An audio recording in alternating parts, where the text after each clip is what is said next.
sense of the word. I'm not an emotional impression. Is that your impression? No, no. Mike Wallace, Айн Рэнд, 225-1. I've practiced it all my life.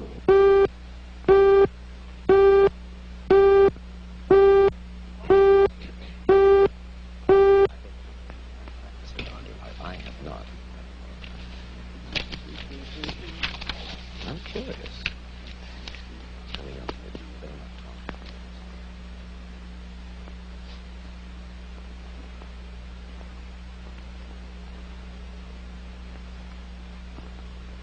This is Mike Wallace with another television portrait from our gallery of colorful people. Throughout the United States, small pockets of intellectuals have become involved in a new and unusual philosophy which would seem to strike at the very roots of our society.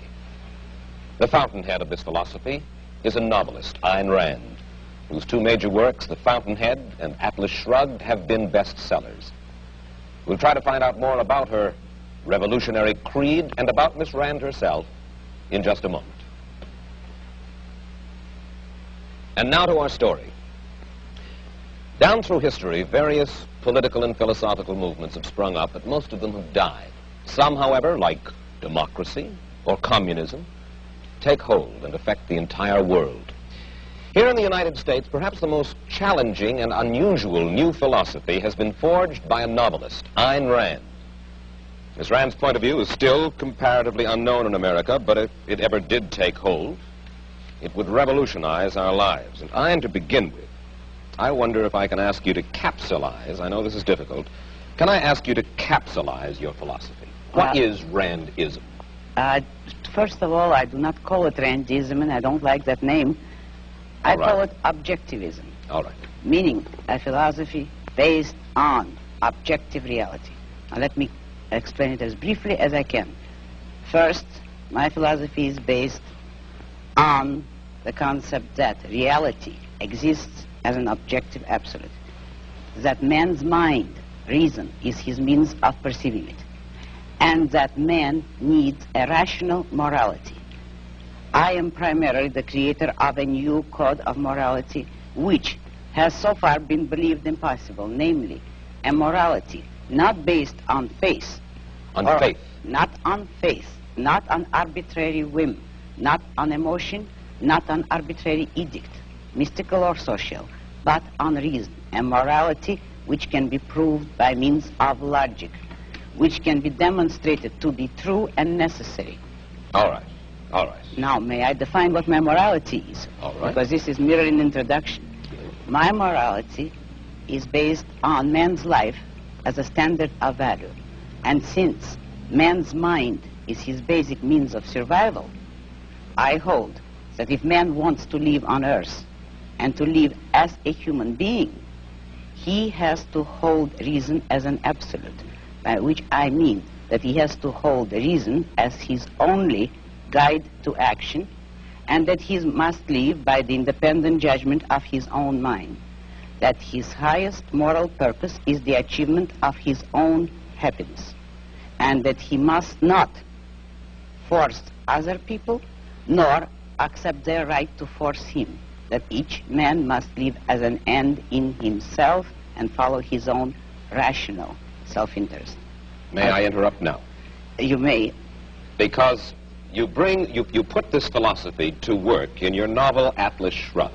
That's right. You demonstrate it in human terms in your novel Atlas Shrugged.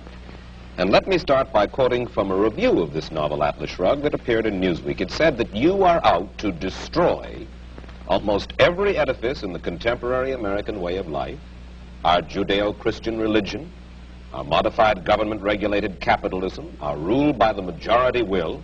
Other reviews have said that you scorn churches and the concept of God. Are these accurate criticisms?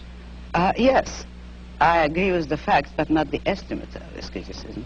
Namely, if I am challenging the base of all these institutions, I'm challenging the moral code of altruism, the precept that man's moral duty is to live for others, that man must sacrifice himself to others, which is the present-day morality. What do you mean by sacrifice himself for others? This, now we're getting to the point. One moment. Since I'm challenging the base, I necessarily would challenge the institutions you named, which are a result of that morality.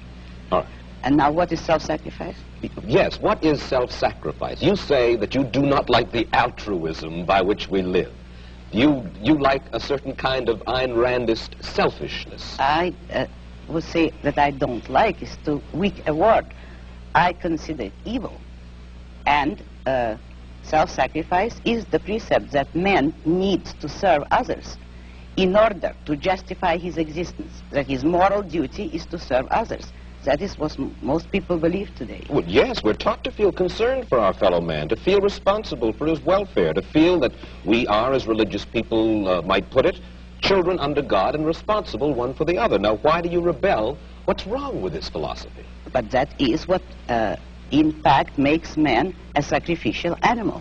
That man must work for others, concern himself with others, or be responsible for them. That is the role of a sacrificial object. I say that man is entitled to his own happiness and that he must achieve it himself, but that he cannot demand that others give up their lives to make him happy. And nor should he wish to sacrifice himself for the happiness of others. I hold that man should have self-esteem. And cannot man have self-esteem if he loves his fellow man? What's wrong with loving your fellow man? Christ, every important moral leader in man's history, has taught us that we should love one another. Why, then, is this kind of love, in your mind, immoral? It is immoral if it is a love placed above oneself. It is more than immoral, it's impossible.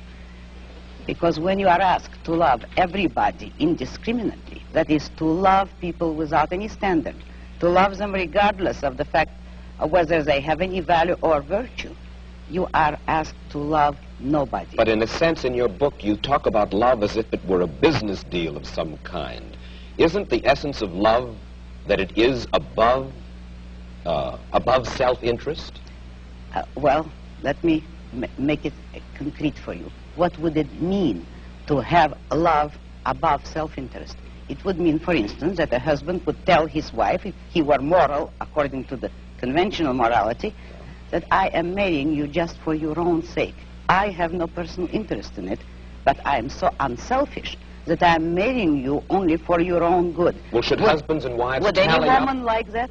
Should husbands and wives tally up at the end of the day and say, well, now, wait a minute. I love her if she's done enough for me today, or she loves me if I have properly performed my functions? No, you misunderstood me. That is not how love should be treated. I agree with you that it should be treated like a business deal, but every business has to have its own terms and its own kind of currency. And in love, the currency is virtue. You love people not for what you do for them or what they do for you. You love them for the values, the virtues which they have achieved in their own character. You don't love causelessly. You don't love everybody indiscriminately. You love only those who deserve it. And then if a man is weak or a woman is weak, then he is beyond love? He certainly does not deserve it. He certainly is beyond. He can always correct it. Man has free will. If a man wants love, he should correct his weaknesses or his flaws, and he may deserve it. But he cannot expect the unearned, neither in love nor in money, neither in matter nor spirit. You have lived in our world, and you recognize the fallibility of human beings. There are very few of us, then, in this world, by your standards, who are worthy of love. Unfortunately, yes, very few.